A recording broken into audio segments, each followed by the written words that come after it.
अगर मैं आपको कहूं कि जेब कतरों की संख्या घट गई है तो आपके चेहरे खुशी से खिल उठेंगे और ये सच भी है।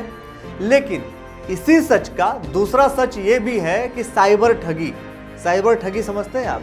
साइबर ठगी यानी कि आपके खातों की जो डकैती है वो 3 गुना बढ़ गई है। दोस्तों नमस्कार, मैं हूं अखिलेश गुप्ता और आप देख रहे हैं द न्यूज वाला नेटवर्क। सोचा आपको वो खबर दे दूं जिससे आप हो जाए थोड़ा सतर्क, सावधान। तकनीक के बढ़ते उपयोग के साथ ही अपराध के तरीके भी अब बदलने लगे हैं। जेब काटने और कटने की घटनाओं में कमी आ गई है, किंतु साइबर ठगी के मामले हैं कि रुकने का नाम भी नहीं ले रही हैं। इन्हें रोकने में पुलिस के भी पसीने छूट रहे हैं। आज मैं बात कर रहा हूं कुमाऊं क्षेत्र की। यहां 2019 में साइबर ठगी के 132 मामले सामने आए, जबकि जेब काटने की मात्र 54 शिकायतें पुलिस को मिली थी। ये सोच करके देखिए कि आखिर इसके पीछे कारण क्या था। आखिर जेब कतरों की संख्या कम हुई, साइबर ठगी बढ़ी, इसके पीछे कारण क्या है? तो लेकर चलता हूं आपको 2020 में। आया साल 2020, जिस वक्त कोरोना ने दी दस्तक और लंबे समय तक लोग अपने घरों में कैद रहे। कैद के बाद आप सभी लोग जानते हैं कि आहिस्ता आहिस्ता नियमों में छूट मिलने पर लोग घरों से बाहर निकलने लगे, और जब वो निकलने लगे तो एक दूसरे से दूरी बनाई रखी। ऐसे में जेब कटने की घटनाओं में बड़ी गिरावट आना स्वाभाविक था, क्योंकि जब लोग बाहर हैं, लोगों के बीच का डिस्टेंस ज़्यादा है, तो जेब काटने की जो संभावनाएं हैं वो कहीं ना कहीं कम हो जाती हैं। एक रिपोर्ट के मुताबिक अगर मैं बताऊं तो कुमाऊं में पूरे साल मात्र 36 शिकायतें पुलिस तक पहुंची हैं, जबकि साइबर ठगी के मामले 156 पहुंच गए। 2021 में तो जेब काटने की महज 3 शिकायतें दर्ज हुई, जबकि साइबर ठगी के 257 लोगों के खाते खाली कर दिए गए। जाहिर सी बात है, इन सब के पीछे की कहानी वही है।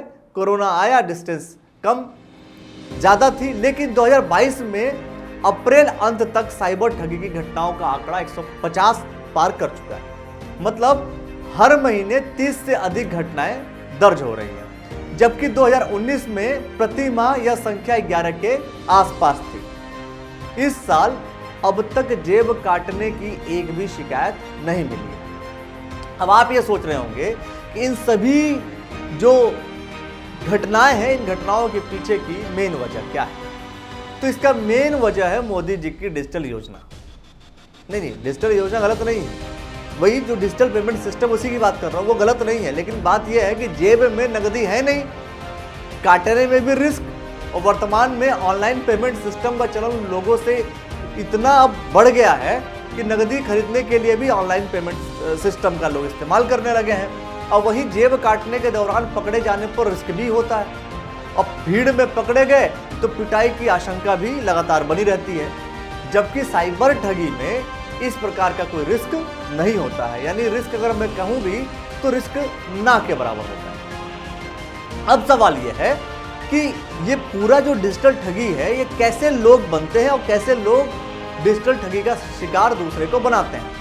तो पहला और इम्पॉर्टेंट जो नंबर है वो है फर्जी वेबसाइट। जी हाँ, फर्जी वेबसाइट से लोग आपको शिकार बनाते हैं। आप इंटरनेट पर कुछ भी सर्च करते हैं तो उसके कई लिंक आपको मिलने लगते हैं। कई फर्जी वेबसाइट में इंक्वायरी के लिए नंबर भी दिया होता है, और आप खुशी खुशी उस नंबर पर कॉल कर देते हैं, या फिर कोई भी मदद मांगने के लिए आप उनको कॉल करते हैं। और अगर आपने उनको कॉल की तो वो आपसे पूछते हैं आपका पर्सनल डिटेल, और जैसे ही आप अपनी महत्वपूर्ण जानकारी या मोबाइल नंबर पर आया OTP शेयर करते हैं, इसके बाद आपके साथ होता है एक बड़ा धोखा, यानी कि आपके खाते से रकम हो गई गायब। ये वो छोटी सी जानकारी है जिससे आप अपने आप को बचा सकते हैं। जब भी कोई अननोन वेबसाइट हो या कोई भी व्यक्ति कहीं से भी आपसे OTP के बारे में जानकारी ले, तो आप उसे शेयर ना करें। जैसे जैसे डिजिटल पेमेंट सिस्टम बढ़ा है, उसकी सिक्योरिटी को भी मेंटेन करना सरकार की कहीं ना कहीं जिम्मेदारी है। और अगर ये साइबर ठगी बढ़ रही है तो कहीं ना कहीं सरकार को इसकी तरफ ध्यान देना चाहिए। आप लोग इस विषय में क्या सोचते हैं कमेंट सेक्शन में बताइए और देखते रहिए द न्यूज़ वाला नेटवर्क। धन्यवाद।